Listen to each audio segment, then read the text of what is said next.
When you went on the bench, you alluded before to the importance of creating a good atmosphere in court.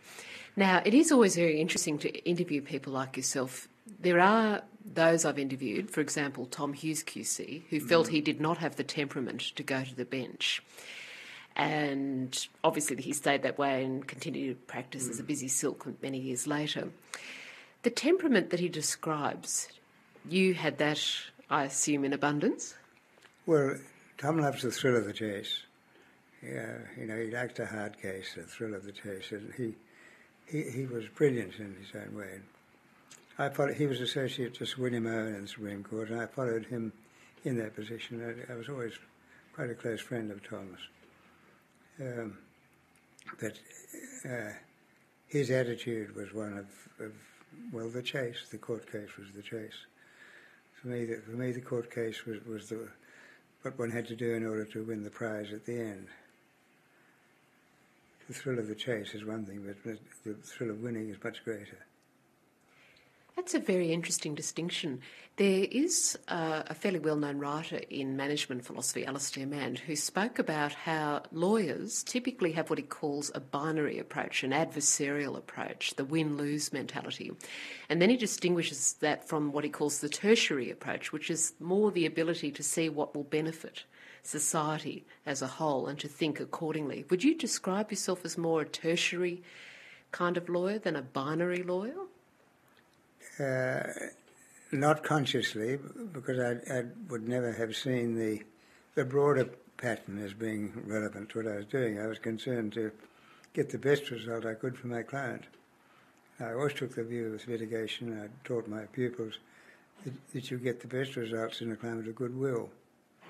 Yeah, you've got to create the goodwill so the judge feels he's letting you down, or she's letting you if they don't find for you. But that's an extravagance, but goodwill I always thought was terribly important, and judicial trust. Yes, I would like to know, certainly from sitting on the bench, you would know a great deal about all the advocates who appeared before you. And I also think, apparently, it's a great tribute to your skill as a judge that one person who spoke about appearing before you, he said, although he appeared before you many, many times, he never once went away, even when you found against him, he never felt in any way disadvantaged or upset, or he certainly didn't bear any grudge against you for finding against him. That's a considerable feat. What did you tend to notice mostly about the parade of advocates that went before you, with your own knowledge in mind of what it took to be a good advocate? What did you, in turn, try to do in order to, if you like, raise the bar among the advocates? To develop in them a sense of objectivity. If you lose their objectivity, well, then you're liable to be blinded by the merits or whatever it might be. You've got to be objective, and the ability to empathise with the judge. That was I majored, if you like, on empathy. I'd empathise with the witnesses, I'd empathise with the judge. It's always been something that comes naturally to me, to empathise, to put myself in the other fellow's position and see the thing from their point of view, which is, of course, what mediation is all about. And we do want to discuss that in a few moments.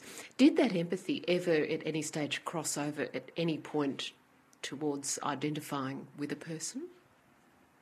Well, I think it's not much crossover, but inevitably, if you're empathising with somebody, you are identifying yourself subjectively with their view of facts and other people and the broader view of the human approach. Did anyone ever use that quality of yours against you? Not so far as I'm aware. Because there would be some who might. There would be those, I imagine, who would think, aha, that's his great trait, but I will use it against him. Well, I was switching across to a later chapter of my life in the Court of Criminal Appeal. It was well known that I had a hatred of violence in any form. Financial violence of somebody with more resources, crushing the smaller man. I used man indiscriminately. Using abuse of power is violence. And I just had a hatred of all sorts of violence, particularly physical violence in the criminal arena. So I think that was probably used against me. And I, in a sense, had a bit of a I suppose, a soft spot for people who'd had hard break in life, and that again, in the Court of Criminal Appeal, sometimes you'd be there with some appalling bank robber who'd held up some girl behind the counter with riddled with drugs, with his hand shaking, and left a most dreadful imprint of horror on her face. And you look up the back of the court, and there'd be some 20-year-old girl in St Vincent de Paul clothes, pushing his St Vincent de Paul stroller with a baby in. And you think, God, if he's there, what's going to become of her if we put him away for 10 years, 15 years? That sort of sense of humanity, I suppose. But that's one of the qualities one needs as a judge.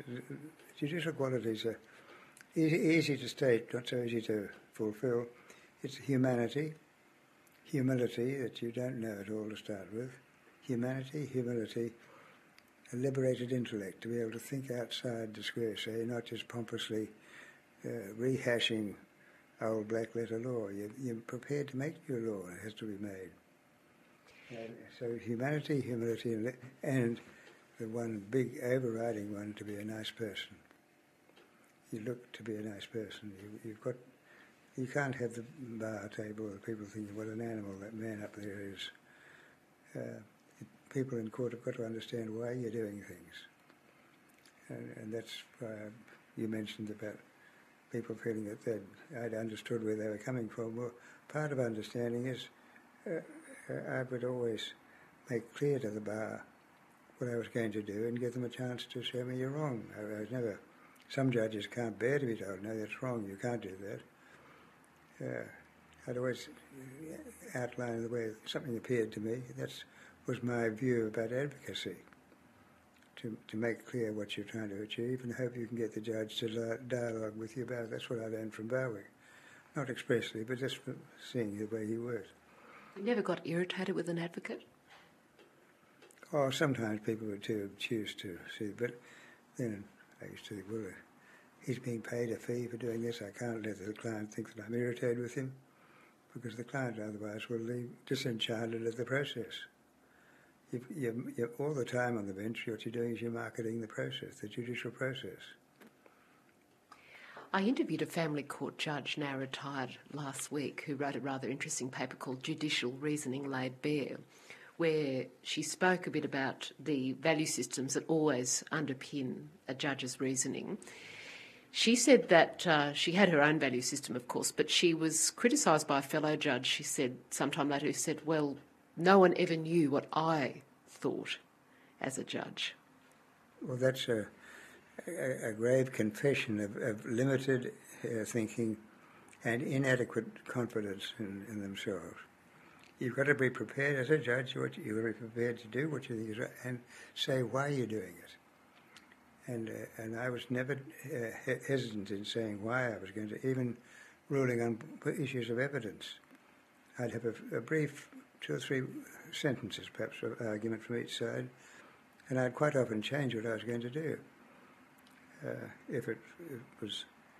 And the judge has got to be prepared to open your mind and dialogue with you, so that the counsel have a chance to correct you. And I've many times been corrected for making mistakes by counsel having said, well, Your Honour, that won't work for this, that, the other. On the other hand, if somebody said, well, you can't do, there's no precedent for that. Well, the obvious answer is, well, there soon will be, Mr. Smith. But that's a matter of judicial humility, not being all wise, but being prepared to lay bare what you're thinking so counsel can correct you. And I've been so grateful many times to be corrected by counsel. We're told, look, you can't do it because this, that and the other. That is a very refreshing perspective to hear.